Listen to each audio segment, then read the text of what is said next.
विश्वे देवा सभासद इति विश्वतश्चक्षुः विश्वतो मुख विश्वतो बाहुरुता विश्वतश्पात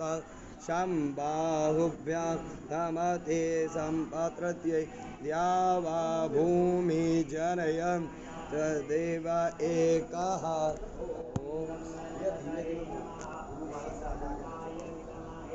वक्रतुण्डाय धीमहि तन्नो दन्ति प्रचोदयात्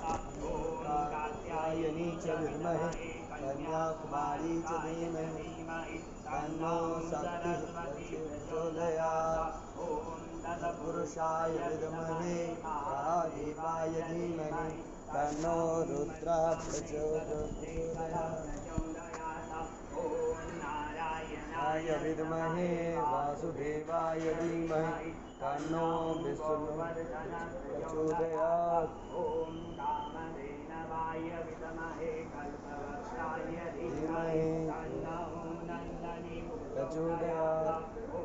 नासरथाय विद्महे सीतावल्लभाय धीमहि तन्नो रामः प्रचोदयात्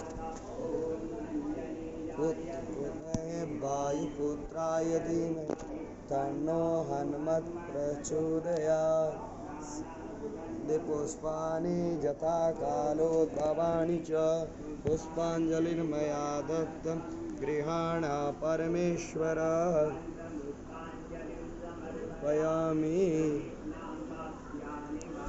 च पापानि जन्मान्तरकृतानि च तानि तानि प्रणश्यन्ति प्रदक्षिणपदे पदे न जानामि वितर्चनं पूजां चैव न जानामि क्षम्यतां परमेश्वर।